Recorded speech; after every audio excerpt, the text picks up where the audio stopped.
Senior anchor person और तजज़ियाकार सना हाशमी ने भी हमें ज्वाइन किया है। सना, बहुत शुक्रिया आपके वक्त का। क्या समझती है मीर रजा के मिसिंग होने से लेकर बॉडी रिकवर होने तक जो टाइमलाइन बनी, उसमें सबसे इंपॉर्टेंट मिसिंग लिंक है क्या?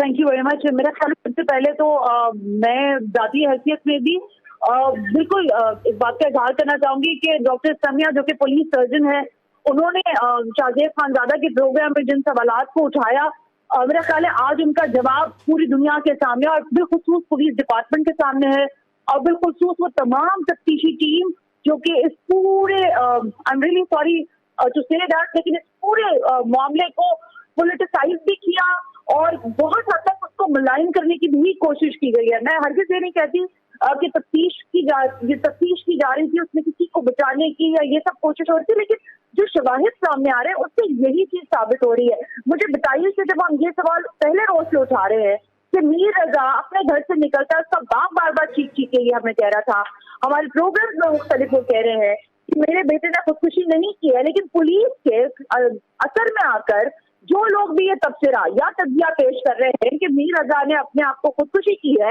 उनके लिए क्या आज के शवाहिद काफी नहीं है? और मेरा ख्याल है कि पुलिस डिपार्टमेंट में SSP, SP, IO, DIG, IG level तक सबसे पूछा जाए कि वो कौन लोग थे जो अगले 24 घंटे में प्रेस कॉन्फ्रेंस करना चाहते थे और कह रहे थे कि ये मीर रजा ने खुदकुशी की है। आज वो क्या जवाब देंगे जब मेडिकल की जानिब से, मेडिकल बोर्ड की जानिब से अहम शवाहिद देखेंगे? अभी पूरे शवाहिद नहीं आए, ये अभी 3 या 4 नुकात सामने आए। इसके बाद पूरा पुलिस डिपार्टमेंट क्वेश्चन होना चाहिए कि किस बेसिस पर एक मर्डर को एक खुदकुशी में तब्दील करने की कोशिश की गई है और वो वाकईतन कौन लोग हैं जिनको बचाया या छुपाया जा रहा है। बिल्कुल सना, और जिस तरह से सोशल प्रेशर बहुत ज्यादा है पुलिस पर, पुलिस हेड्स अब तक इस तमाम तर मामले पर एक प्रेस कॉन्फ्रेंस तक नहीं कर पाए। एक जगह कहा जा रहा है कि पोस्टमार्टम की रिपोर्ट गलत है, लाश को हाथ लगाए बगैर कैसे पोस्टमार्टम हो सकता है? कितनी बड़ी नाअहली है ये पुलिस की, और डॉक्टर सुमैया ने इस पर भी कई सवाल उठाए।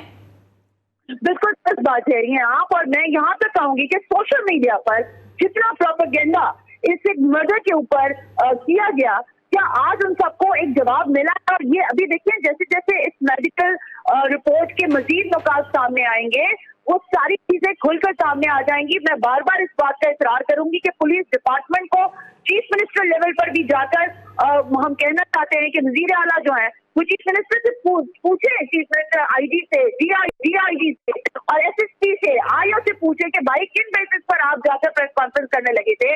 और ये जो आज मेडिकल रिपोर्ट सामने आई है, एक लड़के का मर्डर हुआ है, वो क्राइम सीन नहीं है, वो प्राइम क्राइम सीन नहीं है, ये किसी अंधे को भी नजर आ रहा था, लेकिन नजर नहीं आ रहा था तो हमारी पुलिस को नजर नहीं आ रहा था।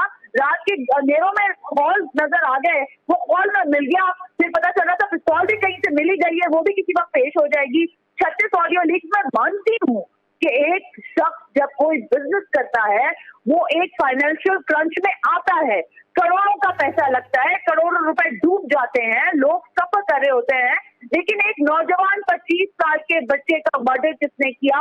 और अब दूसरा सवाल इन्वेस्टिगेशन का, मैं नहीं चाहती कि किसी और के साथ ऐसा हो, लेकिन प्लीज आइडेंटिफाई करे पुलिस। अभी भी मैं कहती हूँ कि आप पुलिस को आज भी इस हद तक अहमियत दे रहे हैं कि भाई ढूंढे ना पार्टनर किधर है। सारी दुनिया रो रही है, हर शख्स की आंखों में आंसू है, हर शख्स सवाल कर रहा है, लेकिन मीर रजा का पार्टनर जो बिजनेस पार्टनर है, जो स्टूडेंट लाइफ से उसके साथ था, वो मंजर से गायब है। क्या उससे नहीं पूछा जाना चाहिए कि भाई तुम्हारा इतना करीबी दुनिया से चला गया, तुम मंजर पे ही नहीं आ रहे, एक स्टेटमेंट नहीं दे रहे हो? तो आज मेरा ख्याल है पुलिस की नाअहली साबित होती है। आईजी, डीआईजी, मैं बार बार कह रही हूँ, एसएसपी, आईओ, इन सबसे सवाल करना चाहिए कि किन बेसिस पर ये अगले 24 घंटों में प्रेस कॉन्फ्रेंसेस की बार बार गर्दान कर रहे थे। और चीफ मिनिस्टर पूछे आईजी सिंह से कि शहर के अंदर एक कत्ल को, एक मर्डर को अंधा कत्ल बनाने में पूरी मुआवजा दी है हमारे पुलिस डिपार्टमेंट ने।